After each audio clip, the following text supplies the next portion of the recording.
ബഹുമാനപ്പെട്ട അധ്യാപകരെ, എൻ്റെ പ്രിയ കൂട്ടുകാരെ, ഞാനിന്ന് നിങ്ങളുമായി പങ്കുവെക്കുവാൻ ഉദ്ദേശിക്കുന്നത് നമ്മുടെ രാജ്യത്തിൻ്റെ ഓരോ പൗരനും ഓരോ ഭാരതീയനും സന്തോഷത്തോടു കൂടി തലയുയർത്തി നിൽക്കുന്ന നമ്മുടെ ഈ സ്വാതന്ത്ര്യത്തെക്കുറിച്ച് സംസാരിക്കുവാനാണ്.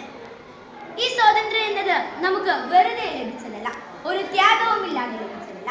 ദണ്ഡിയാത്രയിലൂടെയും ക്വിറ്റ് ഇന്ത്യ സമരത്തിലൂടെയും നിങ്ങൾ എനിക്ക് തെറ്റ് തരൂ, ഞാൻ നിങ്ങൾക്ക് സ്വാതന്ത്ര്യം തരാം എന്ന് പറഞ്ഞ ഭഗത് സിംഗിന്റെയും ജയ് ഹിന്ദ് എന്ന് മുഴക്കിയ സുഭാഷ് ചന്ദ്രബോസിന്റെയും ബ്രിട്ടീഷ് സാമ്രാജ്യത്തിന്റെ അടിത്തറയിലേക്ക് മഹാത്മാഗാന്ധിയുടെയും ഝാൻസി റാണിയെ പോലെയുള്ള ധീരവനിതകളുടെയും സ്വപ്നമായിരുന്നു നമ്മുടെ ഈ സ്വാതന്ത്ര്യം. അവരെ നമുക്ക് ഈ സമയത്ത് സ്മരിക്കാം. പ്രിയപ്പെട്ട കൂട്ടുകാർ, നമ്മുടെ രാജ്യം ഇന്ന് ഒരുപാട് മുന്നേറിയിരിക്കുന്നു. ശാസ്ത്ര സാങ്കേതിക വിദ്യയിലും എല്ലാം നാം ഇന്ന് മുന്നിട്ട് നിൽക്കുകയാണ്. ലോകത്തിൽ തന്നെ 5ാമത്തെ ശക്തിയായി നമ്മൾ മാറി. എന്നിട്ടും നമ്മുടെ രാജ്യം ഇന്ന് പല കാര്യങ്ങളിലും പിന്നിൽ നിൽക്കുന്നു. എന്തുകൊണ്ടാണത്? അതിനു വേണ്ടത് നാം ഓരോരുത്തരുമാണ് ശ്രദ്ധിക്കേണ്ടത്. നമ്മുടെ രാജ്യം ഏറ്റവും കൂടുതൽ സന്തോഷത്തോടു കൂടി അഭിമാനത്തോടു കൂടി തലയുയർത്തി നിൽക്കുന്നത് എന്തിനാണെന്ന് നമുക്ക് ഓരോരുത്തർക്കും അറിയാം.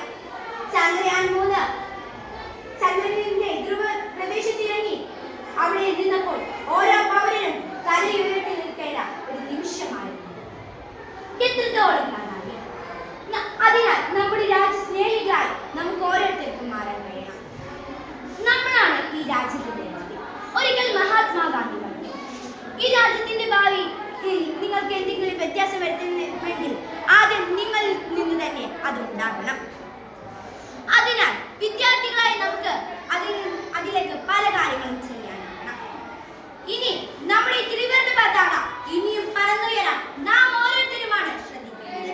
അതിനാൽ നമ്മുടെ ഇന്ത്യയെ സ്നേഹിച്ചും എന്നെന്നും നാനാതത്വത്തിലെ ഏകത്വമാണ് ഞങ്ങളുടെ ഏറ്റവും വലിയ സവിശേഷത എന്നും മുറുകെ പിടിച്ച് നമുക്ക് ഓരോരുത്തർക്കും ഉറച്ചു നിൽക്കാൻ കഴിയണം എന്ന് പറഞ്ഞുകൊണ്ട് ഞാൻ എൻ്റെ വാക്കുകൾ ഉപസംഹരിക്കുന്നു.